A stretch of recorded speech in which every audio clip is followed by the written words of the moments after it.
Hello and welcome to post-match reaction to England versus Ireland, and it finished 57-15. Yes, a big win for England. I mean, record margin, record score, all of that kind of stuff. Hi, I'm Paul, the guy behind DrivingMaul, your best player stroke predictions and opinion.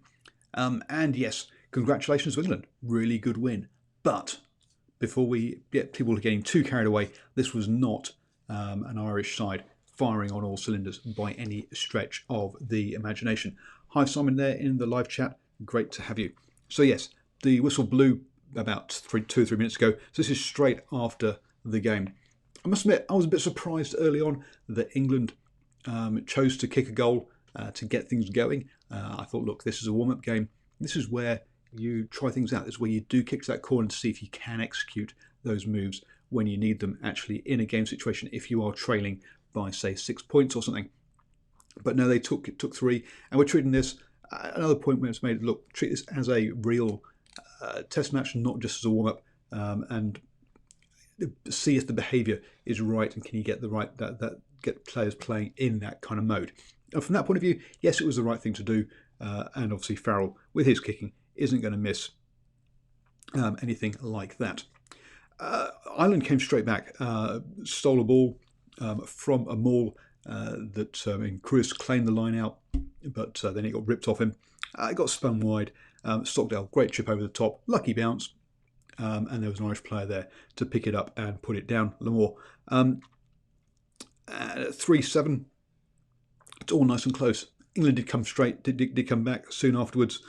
Scrum off the left, on the left-hand side, and a great first phase move. We saw that a couple of times during this game. England getting their first phase attacking moves off the back of scrums, working really well. Ireland were playing a territory game up to that point, kicking through, and we're actually controlling territory really well in that first sort of quarter of the game. But eventually they gave it a penalty that released pressure, and then it was one-way traffic from them pretty much on from then onwards.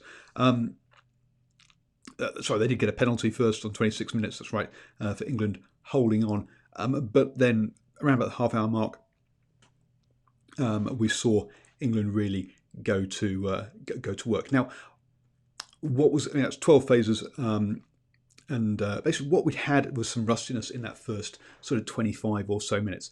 Both Irish and English attacks both broke down because balls were being passed and hitting the grass rather than finding players. And it took a while for England to get going. Ireland never did, let's be honest. They were rusty through all this. Now, this team hasn't had a run out. Sure, they had a game against Italy, but that was a different side. It was not these players. England, they're into their third game of this warm-up, of these warm-ups, and this was and it showed in here. They were much once they got going, they were much slicker in that move. Good ball carrying, getting over that gain line, having that those power runners really gave them front foot ball. They got quick ball. Now, Young's passing was all over the shop, to be honest, but when Willie Hines came on, it was much slicker. He was much more on point. Hey, he may end up being the starter come Rugby World Cup time. When you think he only started like 2 games ago, his first ever England cap. Wow. But so it was that carrying over that gain line with power, getting front foot ball, getting quick ball, allowed them to get it wide, and Daly on the overlap went and scored. The Irish line out. I mean, Ireland really weren't helping themselves in this next sort of stage when England put on that lead. The Irish line-out fell apart. They lost like 4 line-outs in the game, but lost like 3 on the trot in this section. Their allocation on defence was absolutely appalling. Had a midfield scrum straight in front of the post, admittedly, but it was a very scrappy ball. England wasn't quick ball, it wasn't clean, and still Manu Tuilagi managed to go over pretty much untouched. The defensive allocation was well off. We've seen this from Ireland before once up in Murrayfield against Scotland, where they just totally got their alignment wrong, and they got cut to pieces by Scotland that day. It happened again today. They got their alignment wrong. Various players were getting caught inside, having to come in, and leaving big gaps. It's the sort of thing we've seen Ireland fix that quickly before. It's something they might be able to, they should be able to fix quickly again. As I say, we've seen it happen in Scotland. Seen it happen for them against Scotland, but it did happen again today. That just, especially off set piece, really got their alignment wrong. The second half basically started continuation of that first one, where you had the Ireland messing up lineouts, giving England possession in territory and attacking ball, with obviously the Ireland set up for an attack, not for defence, and England basically adjusting really quickly, getting it to somebody who carry it up, get over the game line, quickly adjust, spin it wide, find a gap, over you go. And that's basically what we saw as England racked up then. What was it? 1, 2, 3, 4, 5. 5 tries in that second half to go ahead. There was one moment of positivity for Ireland. Bundy Aki hit a line. Itoje missed the tackle. He went through and then he just ran round Elliot Daly. And that's going to be something that's going to get brought up and talked about again. Can Elliot Daly defend in that 15 jersey? Because that's not the first time he's been one-on-one with a player and been absolutely skinned. And they haven't always been as good as Bundy Aki either.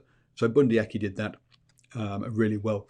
As Simon says in the live chat, yes, I expect England will jump back above South Africa at this point, back into fourth. But those top 5 are all pretty close, to be honest with you. When you're looking at New Zealand, Wales, Ireland, England, and South Africa, those top 5 are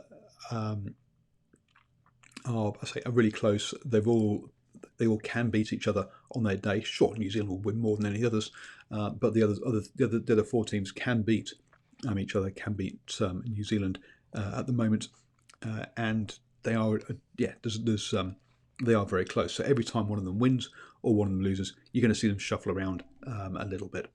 If Ireland won today, they would have gone top. New Zealand would have dropped down to third. So obviously Ireland got nowhere near that today, but it just shows you that it is very tight at the top at the moment, which makes it why we're going to have an exciting Rugby World Cup. First phase ball off scrums, so they scored about 3, I think it is. Was it 2 or 3 off scrums? Either way, and then 2 or 3 off Irish turnover lineouts. Now we did have a couple of ones also from many phases. We had the 12 phase one in the first half. We had a similar one in the second half, where again, if you go through that many phases,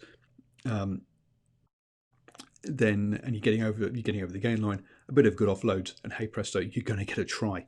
And that was I can't remember if it was Curry or Underwood actually scored it, but they combined for one of those scores. The which they play Manu at 13, not 12 as much. I thought they mixed it up quite nicely today in the way that Manu was used as a ball runner, but also as a decoy runner as well. He got through 11 carries. Only Elliot Daly got through more for England. Gary Ringrose did for Ireland. He got through a lot of carries, but Manu Tuilagi, I think the way they mixed up and used him as a decoy and as a carrier was very good. 7 defenders beaten. That shows he was breaking the tackles. But Ireland's tackling today was abysmal. It was not at the level you need for international rugby. And that was one of the 67%. I mean, they missed 34 tackles today. A couple of things really fell apart for Ireland. The tackling. And if you're going to miss that many tackles, you're obviously giving up gain line, you're giving up quick ball, you're going to struggle. And then the line out. They lost 6 out of 15 lineouts, 60%. That is just unheard of at this level.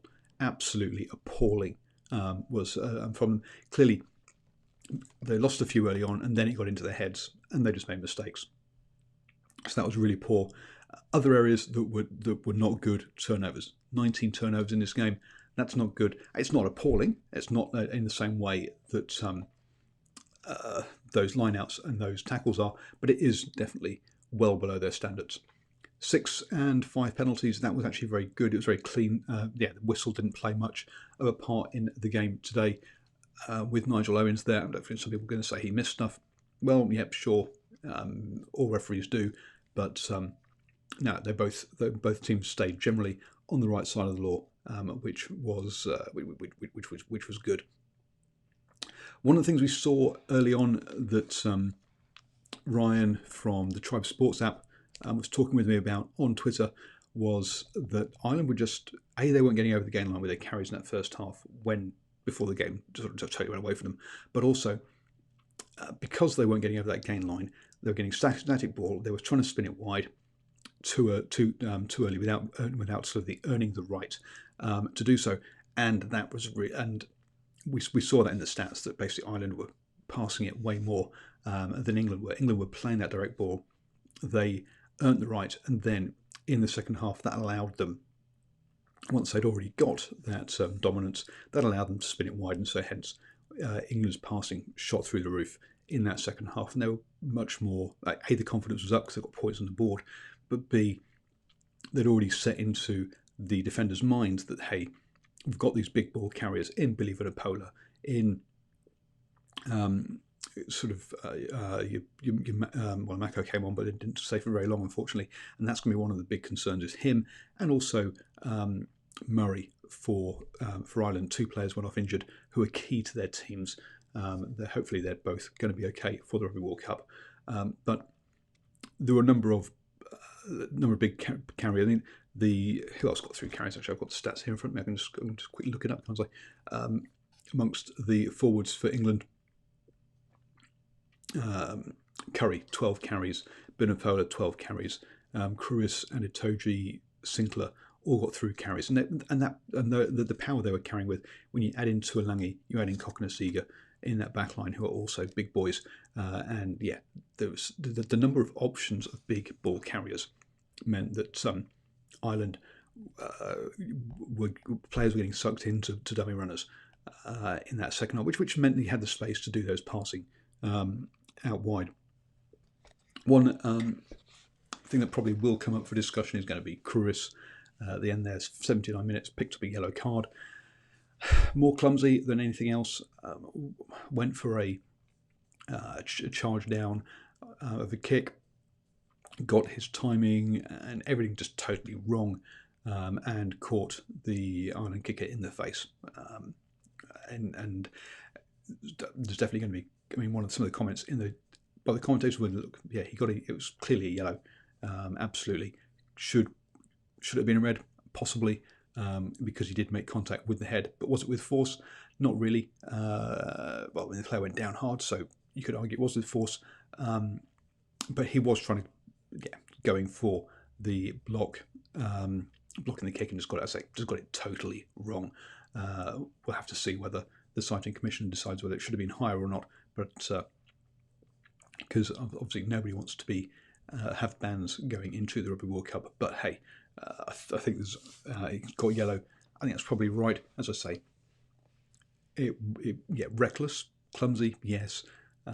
With force, well, the player went down hard, but it didn't look like force in the same way as a shoulder into the head or anything like that. So we'll see where that goes. I would say it wasn't with force, which is why it got the yellow rather than the red. So what do England take out of this? Well, a lot of confidence, obviously, from this. I think everyone played. Everyone had a good game. I don't think anyone had a bad game. Question marks still around Daly's defence, but I think that they've decided they can live with that, and that's going to be part of what he brings in that place. That try, though, does mean that, as I said in the commentary, that gives Eddie something to talk about, that it wasn't all as one-way traffic. The majority was, obviously, for that scoreline, but it wasn't all one-way traffic. So it's got a few things to say, hey, look, don't switch off when you're later on.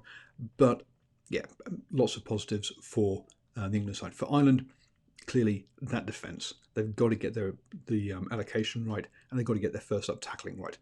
Those are two things that they've got the big no-nos. Otherwise, they're in real trouble.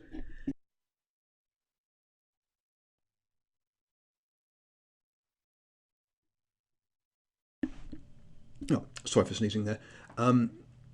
The other thing for Ireland is that line out.